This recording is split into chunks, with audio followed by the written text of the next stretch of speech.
Welcome to the Unstall Your Practice digital radio experience for equine veterinary practices and their teams. I'm Cynthia Bain, Practice Growth Specialist for Business Infusion Software, expert in equine practice solutions.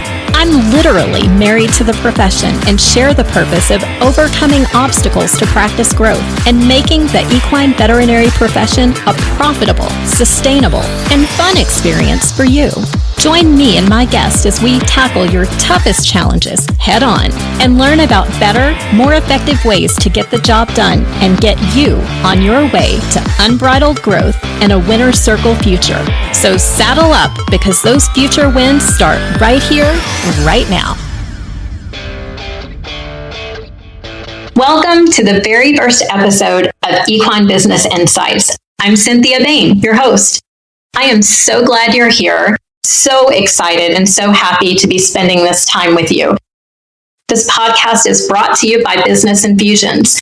Business Infusions specializes in equine practice management software, and I want to give a special shout out to Scott Picard, the CEO of Business Infusions, for inviting me to host this podcast and allowing me to be here with you. I'm so honored that I get to be here and host this show and share this information with you.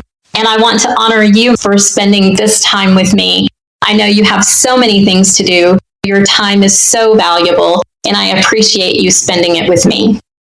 I am probably the most unlikely person to host this show, which in itself says so much. One of my first jobs that I ever had was working at Sonic Drive-In as a car hop. I was 15 years old. And I'm one of those people that just has conversations and I try to engage. So I go out to deliver an order. This man has a trailer behind his truck and I don't really pay attention to what's in there. I just see a tail. And I said to him as I'm delivering his order, "Those sure are some pretty horses you have, mister." And he says, "Well, thank you, darling, but them are cows." They happened to be listening from the inside to the speaker as I was delivering the order.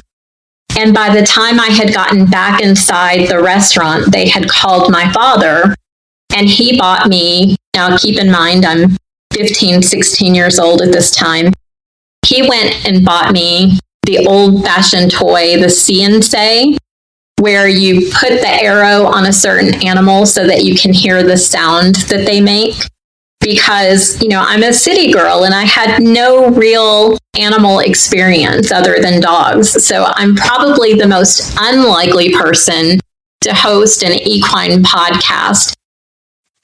With that being said, I think it shows how much we can grow into our passion and our purpose.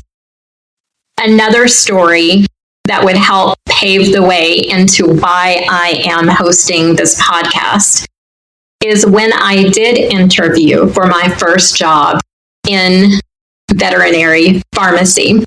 I came from a background in pharmacy, definitely not horses.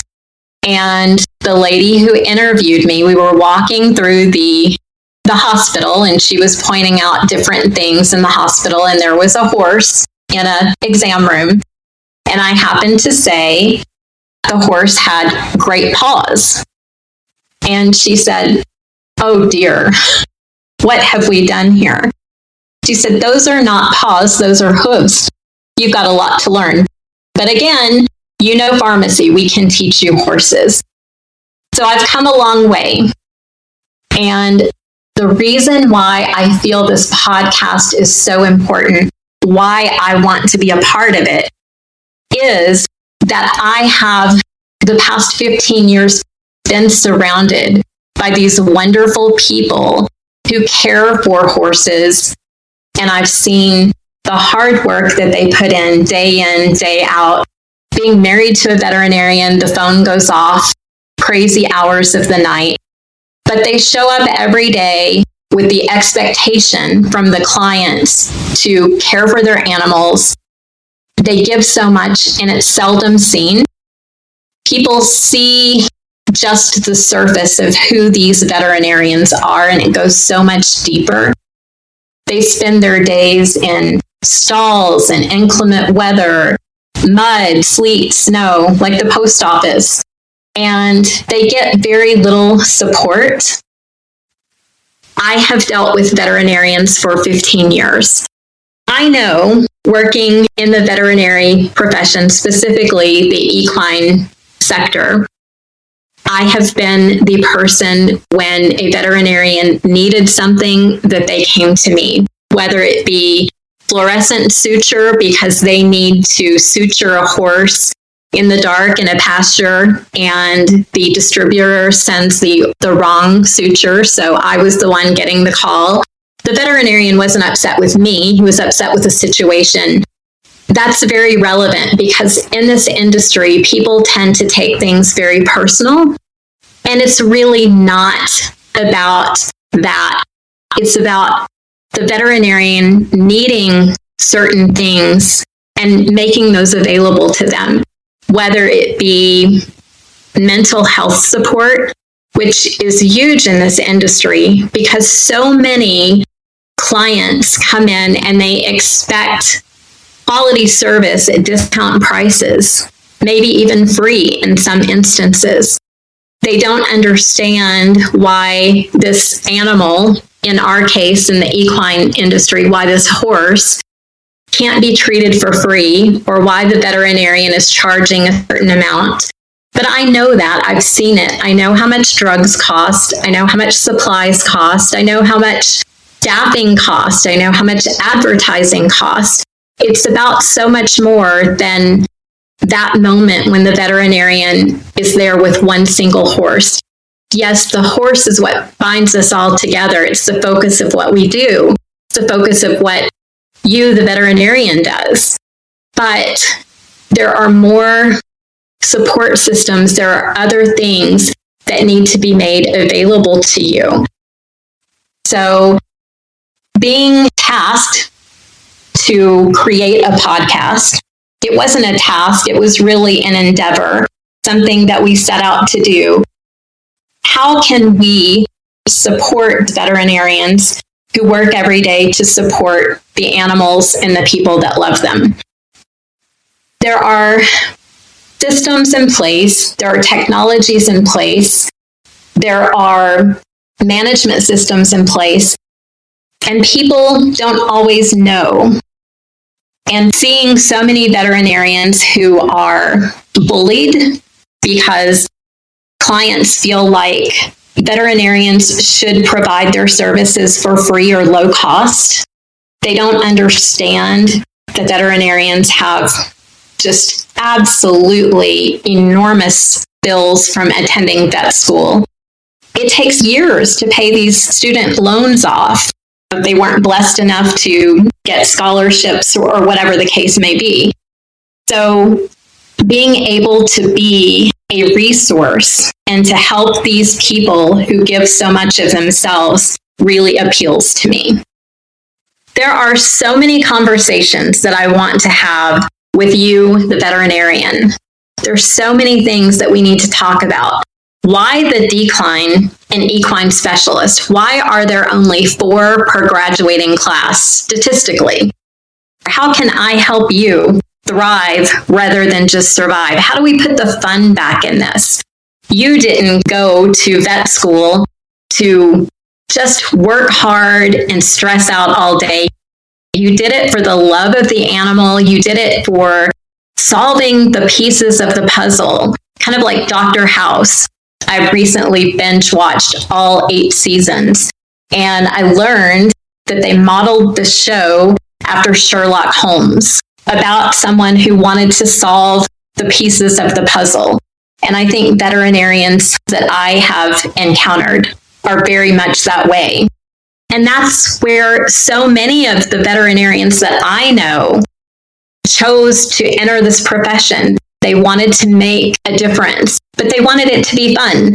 So we need to have deep, meaningful conversations on how to bring the fun back into the profession, about tech utilization, medical records, and the importance of accurate medical records, the systems that you can use to make sure that your medical records are impeccable should you ever be faced with a disgruntled client challenging your work, business scans, and how you can do a thorough review of your practice and how you can possibly fill holes and gaps that you didn't even know were there. I'm very excited. Can't wait to bring them to you. How to make it profitable, how to increase the bottom line, how to utilize the new technologies that can streamline your day so that you're not working all day and then spending your evenings doing billing and working on your schedule. There are technologies out there, AI, cloud-based opportunities, integrations, lab integrations, all of these things that need the spotlight put on them so that you can thrive and not just survive. But I'm also interested in what you want to hear. I would love to hear from you who you would like to have featured on the show, what topics are of interest to you. This is for you. This is about you. I'm here just to facilitate, but I want you to feel as invested in this as I am. So give me some feedback. My interest is to bring you excellent, amazing guests to discuss topics that matter to you. In every episode, I would love for you to be able to take a small tidbit with you that you can immediately implement to improve your practice, your day, your time, your freedom, all of those things. Some of the topics that I intend to cover and to bring to you are tech utilization, tech appreciation, how utilizing your vet techs in the appropriate way can benefit you and your client. I would like to bring to you maintaining impeccable medical records and the importance. If it's not recorded properly, it wasn't done. We're going to bring you the experts. So for me, the most important thing that this podcast will do is provide you some sort of value content, a tidbit that you can immediately apply to your practice. I am here to provide you with value that you can take away and immediately start reaping the benefits in your day and in your practice. I promise this podcast is going to be an ongoing conversation. Imagine us sitting at a table, sharing our thoughts and ideas on how to improve, like a mastermind, if you will. This is your invitation. No need to RSVP. Just show up. I will be here waiting for you. So until next time, I'm Cynthia Bain, and on behalf of myself, my producer, and the entire Business Infusions team, I thank you so very much for being here, and I'll see you again next time for another insightful episode of Equine Business Insights. The Unstall Your Practice digital radio podcast is a broadcast wellness production powered by Business Infusion Software. Copyright 2024. All rights reserved. Executive producer Frank Sardella. For more information, visit businessinfusions.com.